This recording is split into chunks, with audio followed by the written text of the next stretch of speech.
Hi, it's Anna Haferman, and today I want to do some socks on the standard gauge machine. Before I do that, before I get into it, I want to thank all my supporters and my channel members, and I appreciate your support over the years, and thank you. So, these socks are pretty much typical standard gauge, which is generally what you want to use on sock yarn, seamed socks.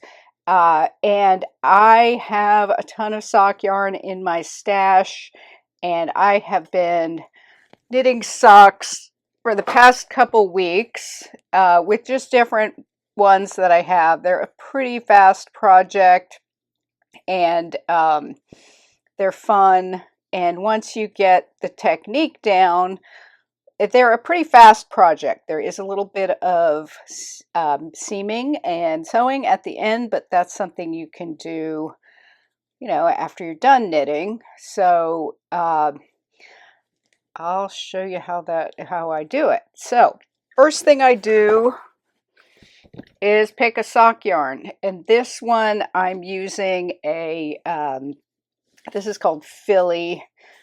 It's from Universal Yarn, but Premier, which is kind of a sister company to Universal, has it on sale right now. This is cotton, superwash wool, and polyamide and PBT, which is basically nylon.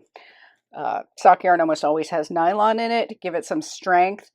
Because this has cotton, I'm hoping it'll be less warm than typical socks. And because I live in the southern United States, Tennessee, it's been over 90 degrees here for a month and a half. And so I'm definitely making socks for winter, but it would be nice to have a pair that wouldn't be too bad in the summer. Maybe not on those 90-degree days, but so that's what I'm using. This one is called, what is it called? Butterfly, I think.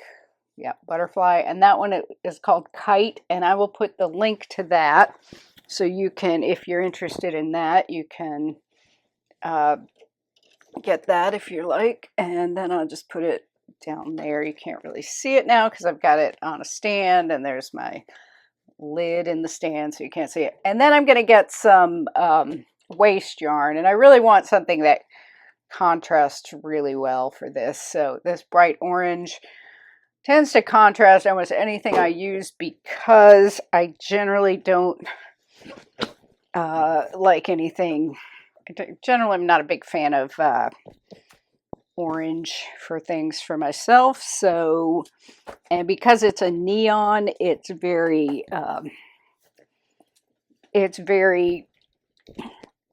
I definitely wouldn't be making neon orange socks. So then the next thing I do, and I've done this a bunch of times over the years, so I know kind of how many stitch needles and rows and stuff. I sort of have an idea. But if you don't, there is this book called The Singer. It's usually called The Singer Sock Book. And it shows you how to make seamed socks or circular, which would be with the ribber. And it's in 3, 4, and 5 ply yarn. So in the US, 4 ply is usually what sock yarn is. We call it like super fine here. Just kind of regular sock yarn. For all the socks I've made, it pretty much, that's pretty much what it is. But you can check your tension on whichever yarn you have. So you could do a swatch, and it gives you a suggested tension. I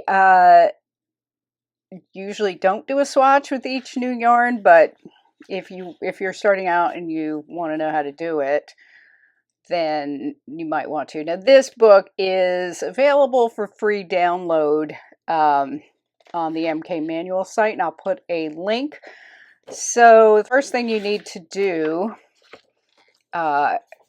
is, it's on page 4, you measure your foot length, and my and it will give you what size your foot is. Basically, like they have size A, B, C, D, E, F, G, H. ABCD is children's usually. E, F, G, H is adults. My foot is actually between, it's 8.5 inches about, and that's between an 8 and a 9. So I kind of will pick numbers in between. So that's if you want a starting point, that would be how you go. Now, top to heel base, I don't really even know what this means. So I've found that if I just do the right number of stitches and rows, then it works out for me. So not exactly sure. It must be the top of the sock to the base of your heel, but I'm not really clear on how that would work. But I just go with E or F is my size. Then I find I'm doing a seamed sock, so that's 3-ply yarn. This is for the children's sizes, A, B, C, D. Foot size E, F, G, H, so that's the adult one, but I'm doing 4-ply, that's the children's one, and 4-ply. So that's the one I'm going to use. And now the socks in here, there's lengths. I'm just making a short sock, so I kind of just do that by eye, and I've done it enough that I know exactly how I would do it. This one is going to tell you to do mock rib or regular rib. I do a picot hem or just a hem if I don't want a picot. And that works fine for me. It stays up. It stays up. I don't have any trouble with it like falling down or anything. So that's what I do. And I'm going to show you a fast way to do that. So that's the sock I make. And this here says cast on 50, I'm between E and F, so it's cast on 59 for E, 65 for F. So I kind of averaged that out. What I did was added these two numbers together, which is 124 divided by 2 is 62, and that works for me. So I cast on 62 needles. And it had told me the suggested tension was 6, so normally I do slightly lower than that, but I'm going to go with 6 just to see how that goes this time. So I'm going to use waste yarn. So I'll, which I already have threaded, and I'm going to cast on. Now I need 62 needles, so that's 31 to 31. So I'm going from 31 here to 31 there. And then I'm going to cast on. Now I had a shorter cast on comb, but I guess I'll just use this one since the smaller cast on combs are only 60 needles, otherwise I would use that. But I just basically try to center it here. And what I do is cast onto the comb. So I put the comb with the needles facing me, pretty much centered, and I kind of tilt it back a little bit, and then I go across with my carriage I'm on tension 0 for right now for the cast on, and that's it. So that kind of got stuck. You would kind of want to avoid that. Then I just put a clip on that yarn, pull it down like that, which I showed this in a video, how to cast on directly to the comb, and that really saves a little time. So, and the other good thing about it is it's very easy to get that out if the prongs are facing you. So That's how I do it. So then I'm just going to knit, I'm going to go up to tension 6, I think, and just do some rows of waste yarn.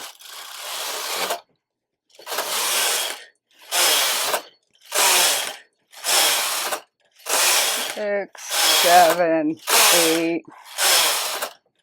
and I'm going to do 11 rows. I want to end on this side, but and this is actually going to be the left hand sock. When I do the right hand sock, I'm going to switch sides, but that's just to get the yarn on the right side of the, get your seam on the inside of your foot. So anytime I'm saying start on the right here or end on the right, that means you're starting on the left on the other one, or you're just switching. So in the instructions, which I put up for my members, get access to that. It gives you access to all the written version of the patterns I do. All the information will be here, but if you want the written one, or if you just want to support my channel, you can go and sign up as a member. You can cancel anytime, and it's only $1.99 a month, so I think it's a pretty good deal. So anyway, then I've got my main yarn ready. Okay, so here I'm going to leave a longish tail because I'm going to be sewing up with this yarn. So I'm leaving about a yard. Maybe a little too long, but it's always better to have a little more than a little less. Then I'm going to thread my carriage. So now I'm going to go to 0. So I always try to remember to reset instead of count in your head, because sometimes you get distracted or confused and or called away somehow. Okay, for this you go that way. 0, 0, 0. Okay, so now I'm going to do 14 rows, and then I'm going to do the picot. So I'm going to do 14 rows with this, and do, so that's my main yarn. 1, 2, 3, 4, 5,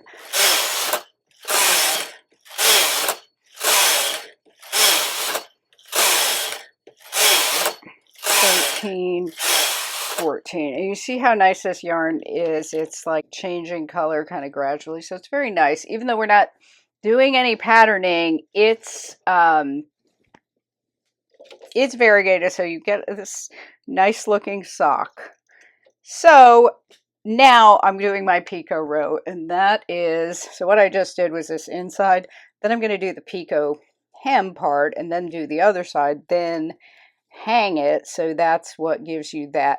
So to do this, you can either transfer every needle to its neighbor and then start knitting, or you can use your lace carriage on the brother machine, and that is very fast. So what I'm going to do is pull out, I'm going to start with this needle and pull out every other one to position C, and I'm not letting the stitches drop off behind the back, behind the latch. So they're going as far back as I can. You want them kind of like that, where the stitch is right before where the latch is, because that's how the lace carriage is going to, it will pick that up and transfer it to its neighbor. Now, if you had an odd number, you wouldn't want to do that last one, because then that would transfer to something that doesn't exist. So you want to make sure you have an even number if you do it this way. So then I'm going to get my lace carriage, which I've just got over here on the side, over here on the side of the bed. I've got it waiting, and here it is, and I've got it on N rather than F. So N is the normal, F actually only transfers a stitch kind of halfway. So if it's weird, you're probably on F, you should be on N. So then I just go across, and sometimes you have to go a little slow. And what it did is it transferred every other needle to its neighbor. And on mine, it pushes back those two end ones, but that's okay because they're really just going to knit the next time. Then I'm just going to take the lace carriage off instead of going back. I could probably go back, but it's just easier to just take it off and put it back on the other side because I'm done with it now. I don't need it. So then I'm going to do another 14 rows. And see how I made that row of eyelets? And that's the same thing as you do 21, 2, if you had transferred each needle to its neighbor. So you do it either way. On Brother, the lace carriage works that way. On Silver Reed, the lace carriages are different. So you probably could do it, but it might be a little bit, you'd have to, I don't know if it would be worth doing on it, but you probably could. I just haven't really done that ever, so I'm not, I've used it, I've just never done it for this. So now I want to hang the hem. So let me get my weights over there. This is a Brother 890. You could use, you know, any Brother machine past like I think the 830. I think the 830 did not come with a lace carriage, but it was an optional accessory. So you might have one. All of the electronics would do the same thing. Just make sure, I think you have to have your electronics off for that. But anyway, so this is going to be my hem here. So you see how that was this part. Then that part, that's the picot row, then that part, then you hang it. And so it should look like that once I hang it. So you have to take the comb off for this. You can't do it with weight on it. Maybe you could, but I can't. So this, I'm going to put a little weight over here because I don't want anything falling off while I'm doing this. So now what I do is come in here. And I need to pick up these little bars and hang them on the needle bed. So I have a tail, and then I just pick that first one there. So it's the one below. So you'll see you have your main color. Then you have a row of waste yarn color, then you have main yarn, then you have waste yarn. So what you want is this lowest one by the chunk of waste yarn. So we're going to go like this, and I'm going to put it on the second needle because I'm always going to have one less when I hang these. So you just pick up every single one as you go. You can do it one at a time. But if you do it, once you do this a lot, you can do it 3 at a time. So, and that goes a lot faster. I have tried doing this with a 7 needle transfer tool, and I find it doesn't speed anything up because it just takes too long to get the stitches onto the tool. So for me, it's just easier to get 3 at a time. So you can pinch those together and just stick them on there. All right. And so you just go across and do that. So if you pinch it like that, it's pretty easy to do. And so I've done these socks a number of times, so I've kind of figured out a few little tricks that just save a little bit of time. But you do have to, practice is definitely going to make perfect. So that's all you need. That's all you got to do is just practice them. And the first sock, if I haven't done them in a while, I have to kind of sort of remember how to do them. And sometimes the first sock just kind of ends up being a practice sock. And then if it's way off, I will I will, if it's way off, I might rewind it and just start over. Or if it's too big or too small, I might just make the other one exactly like it and then give it as a gift. So people like getting socks as a gift. So it's a nice, not too time consuming project. It doesn't really cost too much depending what kind of yarn you're using. I mean, there are sock yarns that are very expensive, but then there are some that are, you know, much more affordable. I tend to use the more affordable ones. I think both of these are on sale for $6 right now. And for me, because I have a small foot, I can get 2 socks out of 1 ball. It's a 100-gram ball. So if you had bigger feet, then, or if you're making them for your husband or whatever, you may need 2. So I always hang this tail just on that, for no real good reason, just helps a little with sewing up. Now, I then pull these out.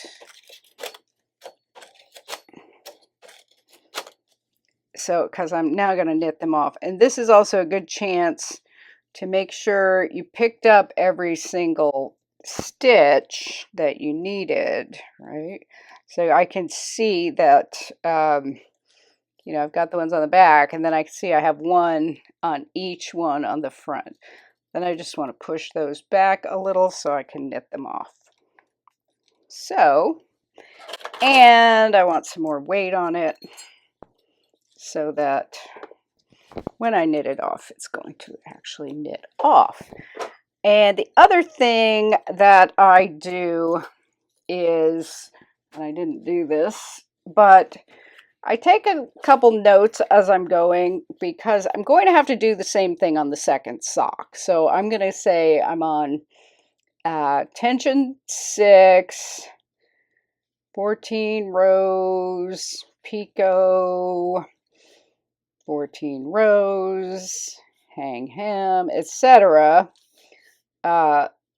First thing I'm going to do actually is put 62 stitches, tension 6, and that you want to make sure if you come back to it and you don't really remember, then you know where you are. So I kind of keep notes. Sometimes I'll write the name of the machine. Bro 890 is this machine. Just little notes that mine, sometimes when I'm done, I can't understand what I meant, but so you can just write a little bit, and you may want to just write that down if you're doing something different from what the book says. So now I'm going to knit, I think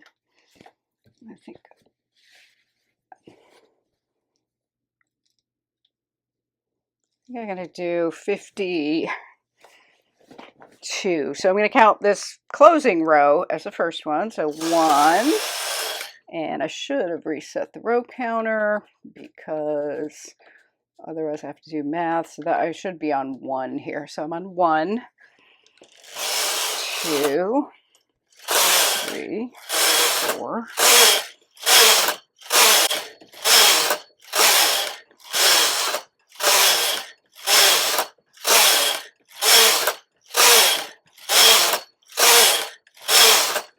And I'm just going to go up to, I'm going to shoot for 52. When I'm done, I'm going to just kind of see if I like that length, but I'm just kind of playing a lot of this by ear as I'm going. And you may want to weight your edges just so everything works out.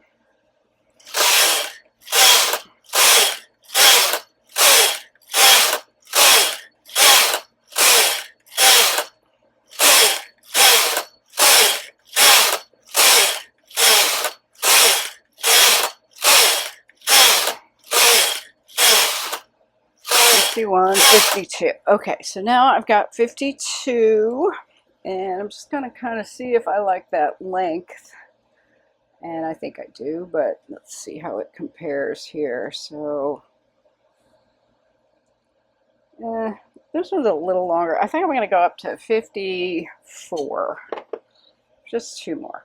One, two. And to me, this part doesn't matter if it's a little longer or a little shorter, but I'm going to do 54.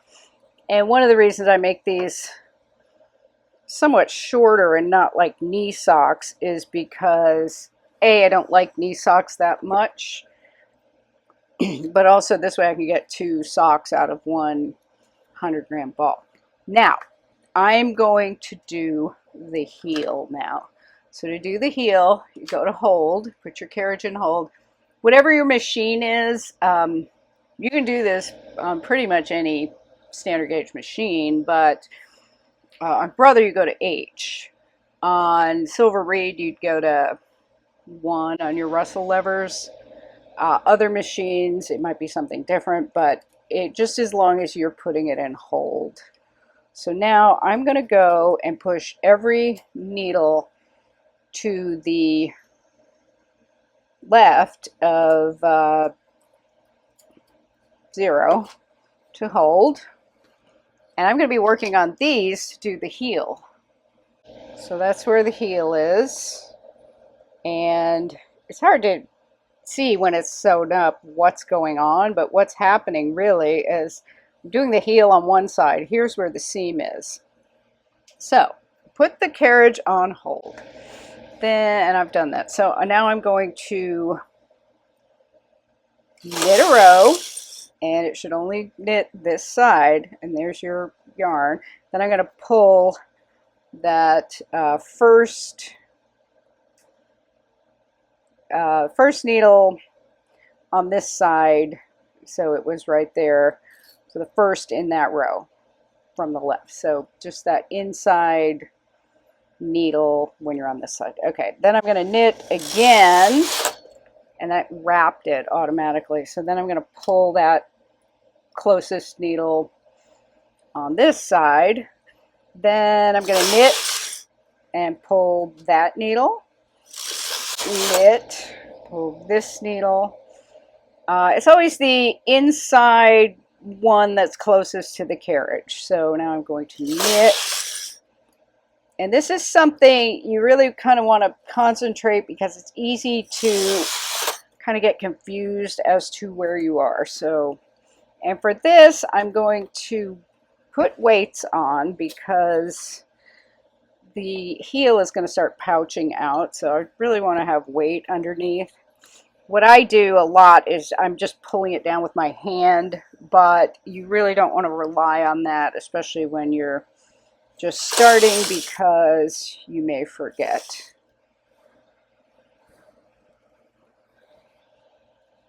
Okay, knit, pull that one, knit, pull that one. I can see my yarn's kind of wanting to do something weird here, so I think it's because I've got those weaving levers on. I don't want those on. I pulled that one. So I'm going to knit, pull that last one,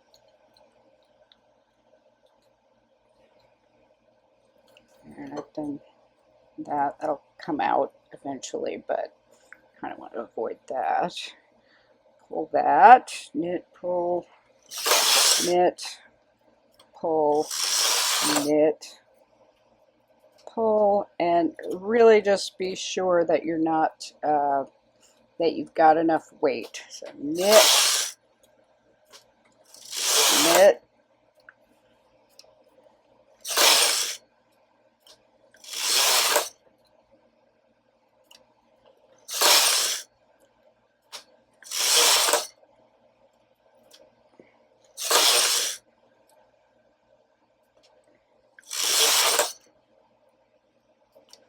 okay, now I have in hold here, I've got 10 on this from 0, that's 10, and I've got 10 on this side, I've got 11 in the middle. So basically, whatever side you're doing, you kind of want to divide into 3 because we're going to change directions now. So if you had 30 stitches, you'd probably do 10, 10, 10. If you had 36 stitches, you'd probably do 12, 12, 12. Since I have 31, it's kind of a odd number. I'm going to go with 10, 11, 10. So I've pulled that last needle here. Now, even though I've pulled it, I'm going to actually push it back right now. And I just do that so it kind of makes sense in my brain. Like I've pulled everything I need. Now I'm going to start pushing back this closest needle, then knitting. Pushing back the closest needle and knitting. And each time it's that closest one, and I'm just going to knit. And I'm only going back to position D on the brother. It's upper working position. It's on different machines. It's called different things. So it's basically upper working position. So I'll knit, push back the closest one on that side, push back, push back, push back, and I'm getting there. And I'm just trying to concentrate and making sure I'm doing it. I'm not getting confused and going back the other way. Okay, I got one here, one here. And now, when I get to this, this portion of the sock, I'm going to push that one back and this one back, but I'm also going to be pushing these back. So you could do it that way, or you could just put your carriage into, take it off of hold and do this, but I'm going to just do it this way. I'm going to push that one back to upper work, that one back to upper work, and the rest of these. And I'm kind of just doing it this way so you can see what's happening. So now this way it's going to knit everything. And this time I'm going to do, how many rows did I want for the foot? 50, mine says 55 rows. I think if I look in the book, I can see what they say. But okay, so now I'm going to knit everything, one row. Now that kind of closes that up without having to do too much to it. So, and you'll see it'll work fine. So now I want like 55 rows. I want to end up over here again, so I want an odd number of rows. I'm going to reset so I can know what,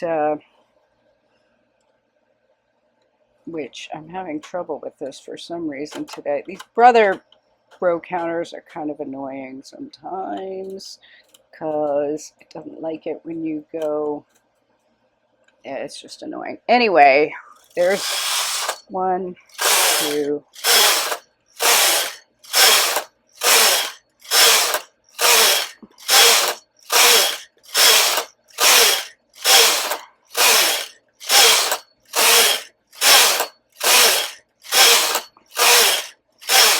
I'm actually going to look in the book right now to see how many they say to do for the foot.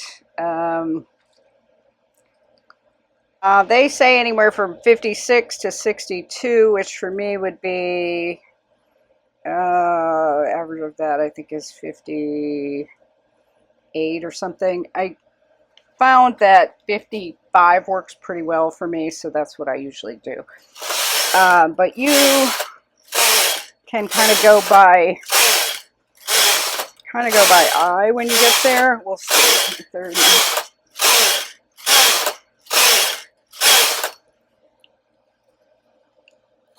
And I'm pulling these up just to make sure I have, just so my stitches don't jump off the needles. 30 bucks.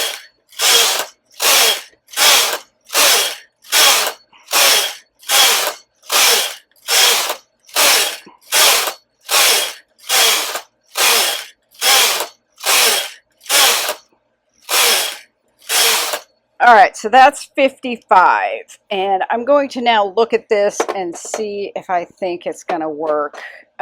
So my foot is 8.5 inches. I'm trying to find a ruler. Now I can't find a ruler, but my foot is 8.5 inches. So I'm going to look and see, what did I do with that? See where, if it looks to me like it'll fit. So here's your heel. So that takes up like a couple inches. So you measure it from here, and that's about 2 inches, and say that's 6. And then your toe is going to be the same as this. And I'm just guessing here because that's not going to work. Anyway, so that's, all right, let's say that's 2 inches. And then from here, 1, 2, 3, 4, 5, 6. I think that's going to be enough. Plus 2 is going to be about 8. For me, I think that's going to work because I've done a bunch of these. So I'm just going to hope that it works. Okay, so we're on 55, and that was what I was going to do. And if it looks a little different, it's because I messed something up and I had to go back and do it. So if things look a little different, I'm trying to get at the same point. But so now we're going to do the toe, and I'm doing the toe the same as the heel. So I'm putting the needles on the left side of 0 again into hold. I have put everything left of 0 again in hold, and my carriage is on hold. So now I'm going to do the toe, and the toe is exactly the same as the heel up until the last row. So I'm just going to knit, pull, knit, pull, knit. I'm doing it exactly the same way up until the last row. So, and you definitely want to weight this down because as the center grows compared to the sides, it gets, you know, the ones in the middle want to jump up, and you really don't want that because then you have to go back and fix it. And that sometimes is kind of hard to see where you are with, like, when you're doing something like short rowing. So we're just doing it, you know, the exact same way. And notice I put my finger there sometimes when I pull it out just to make it sure that it's not going to jump off, because sometimes it, you know, it likes to do that. And I also kind of put my thumb there. That's just from doing this a lot. I feel like I have to weight it down. And rather than just lift the weights up every time. So I pulled the 10th one, and now I'm going to do one more row and then pull that one. And now, so I pull that one and then push it back. And again, I don't really have to pull that one, but I usually do just so I can be it's just easier for me to kind of visualize, like, okay, now I have to push it back, knit, push back, knit, back, knit, back, knit, back, knit, back, knit.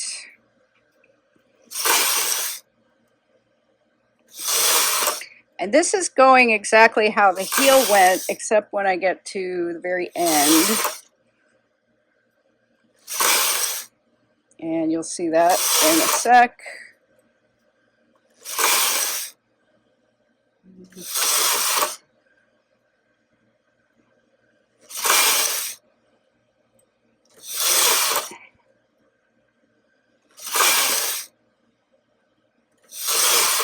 Okay.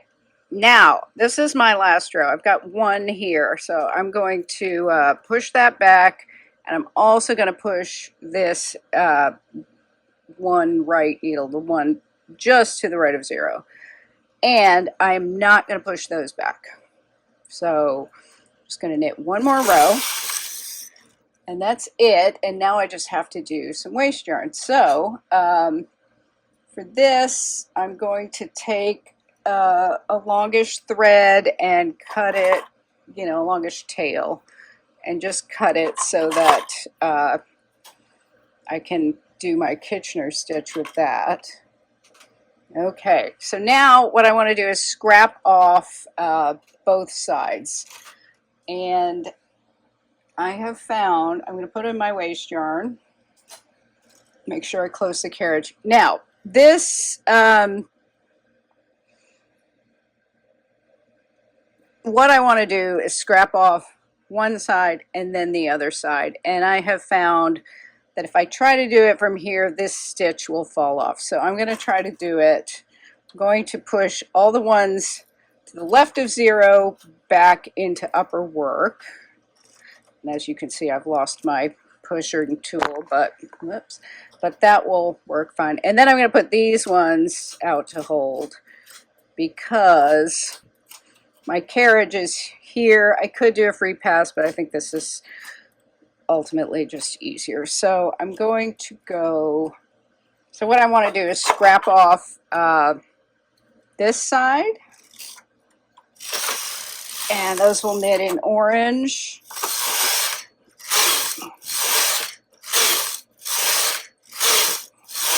I'm holding here because if stitches fall off, it's going to be right there. Okay, now that is getting all distorted, but that's just because I didn't have anything on it. So now I'll cut this, and if I knit across now, these will fall off, and I want to make sure to move that because I don't want them to fall on my foot. Okay, so then I'm just going to knit those off, right? And so what it should have done, which it did, is knit all those off. I don't know why I didn't get those 3, but that's okay. Now I'm going to go over here, and I've got these in hold. I could take the carrot. I want to make sure to push these back. I always forget to do that. And it's not a huge problem, but if you do, you'll just get a length of yarn running there. So I want to knit these with the waste yarn. I can either push those back to upper working position, or I could just take the carriage off hold, one or the other. So that helps. Do the carriage and hold.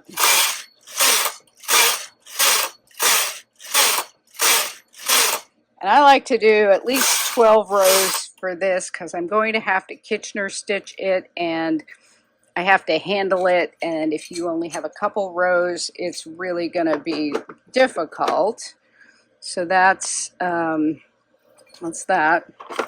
Okay, so then I cut that. Oh, do I have a clip still? There we go. And then I can just, with these, just knit them off. Okay, so this is the sock. This is what it's going to look like when it comes off the machine. Okay, so there's the picot row, so it looks on the inside. There's the heel and the toe, and then this needs to be seamed together. So first thing that I should do, the first thing I like to do is take off the waste yarn here, just to get rid of it. So all I really need to do is cut that last orange stitch. Make sure you don't cut any of your main yarn, and just cut that orange stitch. And then you can go to the other end over here and just start pulling on it. Okay, so that just comes off. So there's the top of my sock. to see how that looks. Then I need to Kitchener stitch. Now this is more of a this is a technique that I think a lot of people think it's harder than it is, but once you've done it a couple times and practice, then it's not that hard. So here's where the toe was. Okay, and then this needs to be sewed together there, and then we'll take the waste yarn off. Don't take the waste yarn off before you get it sewed together. So that's where it ends. So what I do is thread with that, and I had a little knot in mine. So I'm going to thread the needle. There we go. Okay, so hoping you can see this really well. Okay, so the yarn is coming from here. And what I want to do is get these stitches here connected to the ones over here.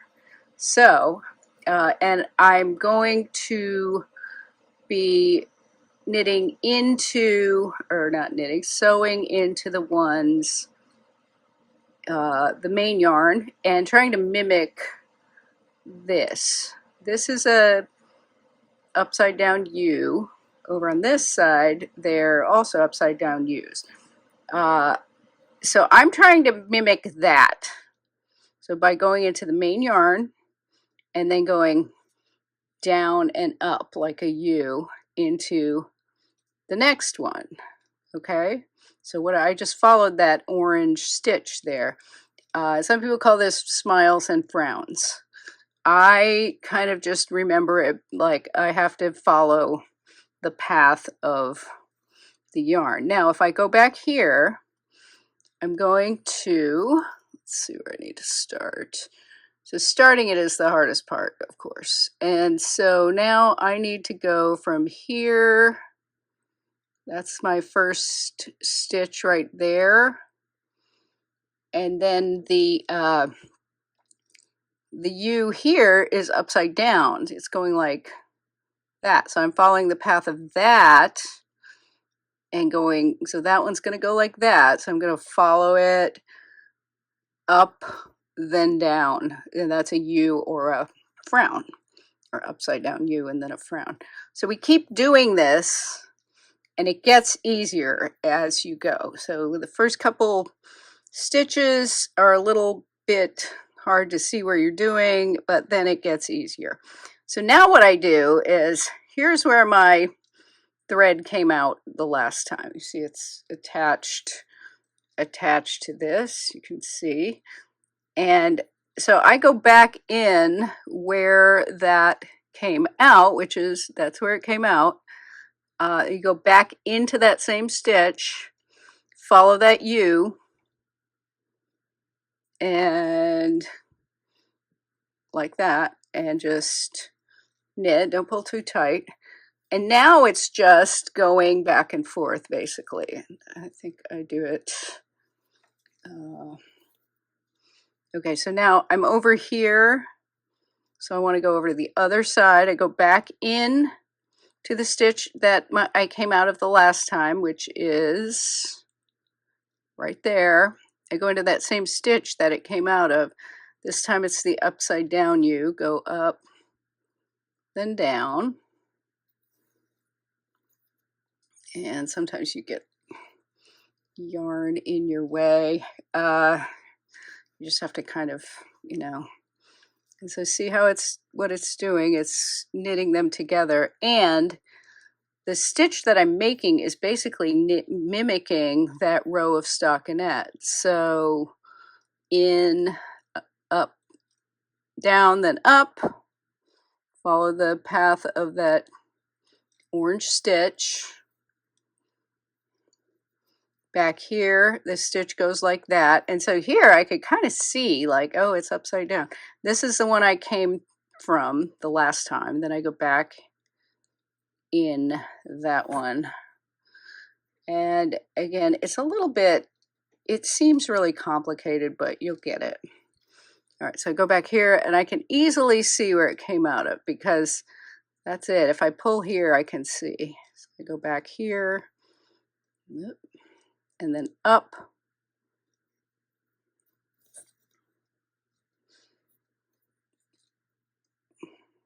What's happening here? Okay, it's trying to wrap around itself. Okay, there we go. And so then the same thing. Here's the stitch that my yarn came out of. Follow the path of that yarn, which I can tell is upside down because if I pull on it, I can see which way it's going. And then go back into the next one. So what you're doing is you're always going in the one you came out of, which is that one, following the path of that, and then going out the next one. And that's creating basically a row of stockinette. You see how it's, you can see it kind of. And it's, after you've done it a lot, you get your tension gets a little better. You don't really want it too tight or too loose, but your tension gets better. And if you're using a variegated yarn like this, it's much more forgiving than if you're trying to use like one color, because it won't stick out as much if it's like slightly looser or slightly tighter. If you do your heel, if you're doing like a if you're doing a sock where you have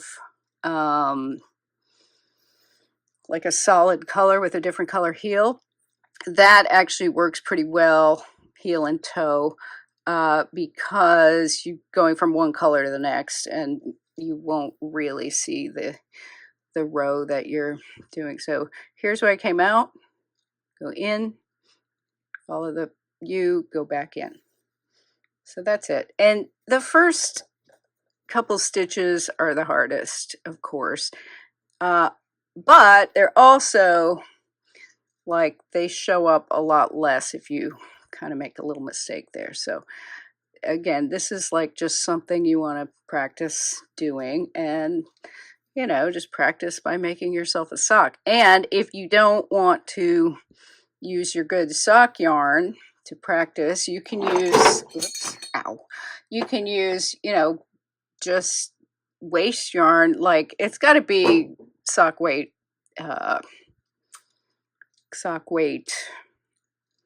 yarn, but you could also do this on the bulky machine just to practice. You probably wouldn't want to make a bulky sock, but unless you're making like a Christmas stocking. I have a couple of Christmas stocking videos that are, you know, basically the same thing as this. So you can practice your sock by making a Christmas stocking too.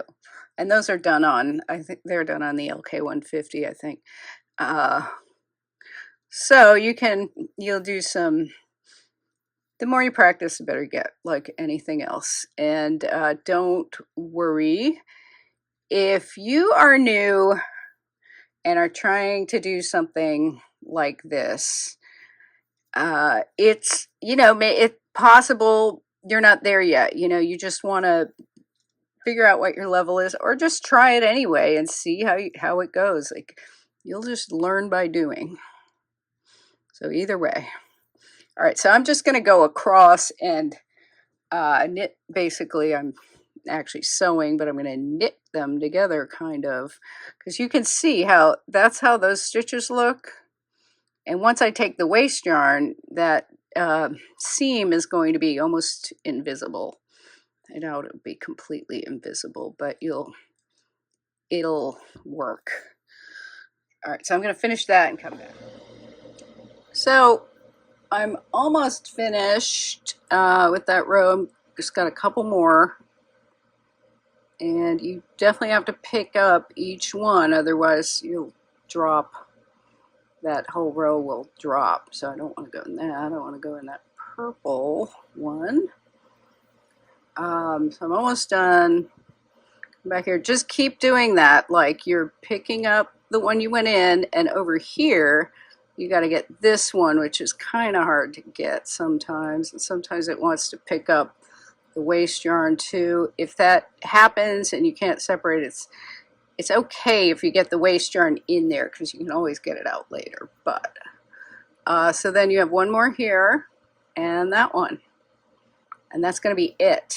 Okay, so there's my row of knitting, and with the waste yarn still on, you can look at it and see, okay, does it look right? Yes, it looks right.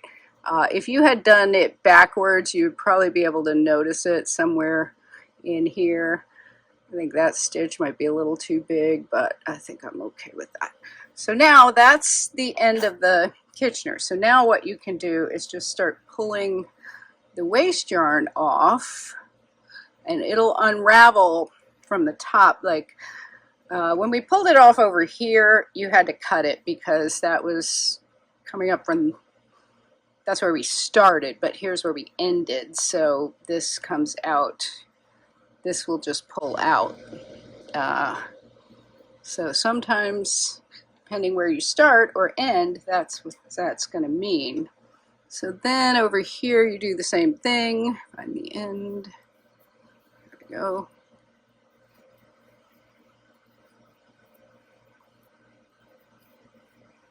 And this part is kind of fun, unless you get to the end and realize something is wrong, but I think this is right. There we go. And if you had caught a piece of the waste yarn in there, you would just have to pick it out. Okay, so here I can see where this row I made, I think it was this blue one.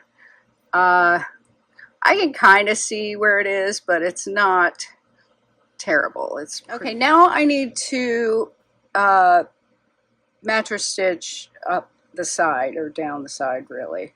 So what I do is I've got one tail that I started with, and I'm going to go over to the other side and pick up, what's going on there, pick up 2 bars of knitting. They're kind of hard to see, but that's what I did. Then I go over to this side, and starting right there, right, that's the row where I hung the hem. I'm going to go 1, 2, and go back here, go back in the same spot where my yarn came out the last time. I'm going to go back in, pick up 2, and back in, pick up 2, and go back here, go in, 1, 2, and I'm going in, I'm leaving 1 stitch at the edge, and I'm going between those columns, 1, 2, and these are kind of wide open because I actually started it and had to take the stitches out because I wound up in the wrong space, so, but it makes it easier to see. So I'm 1 whole stitch in, 2 bars of knitting. Go in, and again, this is something if it gets easier with practice. And that's all I'm doing, is making a little hem, or not really a hem, a seam. Go over here.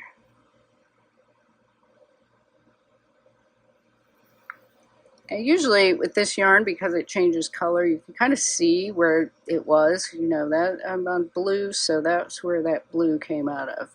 You can also kind of tug on it and you'll be able to see.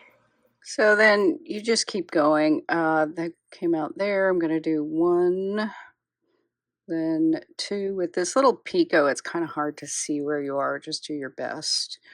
And go over here.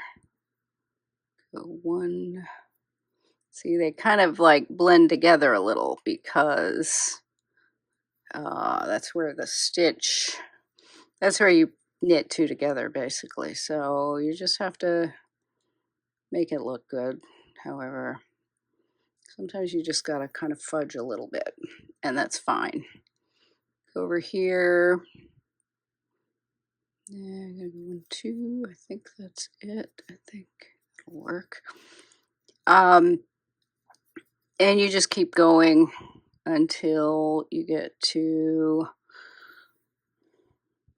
the bottom of the toe. So I'm about halfway, and I'm coming to the part where all those stitches come together. So this time I'm going to go 1, 2, and then probably I'm gonna get that third one. So 1, 2, 3 is the green one, right? So, and for on mine it changed color right there, so I think that's what I'm gonna do. Just pull that green one, close it, go back here where it came out, go back in. Over here you're just getting 2,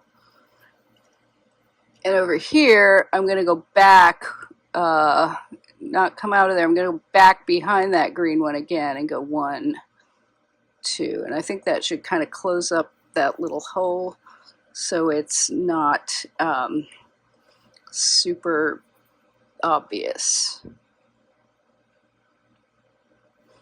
So it's not like kind of pulling apart right there. And you can tell it's secure, you know. All right, so go back here, 1, 2. I'm almost done, and I'm just gonna go over to this side. I'm just gonna keep doing it till I get to the end, and sometimes it's a little hard to get in there once it starts all closing up because you can't really see where you are, but just, do best you can and should be fine. I will put all the links for everything in my in the description, and you can also check I have a Facebook group you could join, and put up pictures of the socks you've made, and then so there's like a couple more, and like as you can see I can't really get my finger in there anymore, so I just do the best I can. Now I've got this yarn and this yarn, and I tie them together, and I'm almost done. So check the description, and I will put all the links I mentioned. If I mentioned one that I forget to put in there, which happens because I talk a lot, if I forget to put something, just let me know and I will put it in there. So see, I'm done here. Okay, so I've tied those together. I threaded them both in the same needle. I'm going to clip it a little shorter and then just go into the sock with the needle to try to pull it through to the center. And once you do that, you can weave your tails inside however you feel like. So I tried it on and it fits really well. Claudine's down there. I think she approves of it.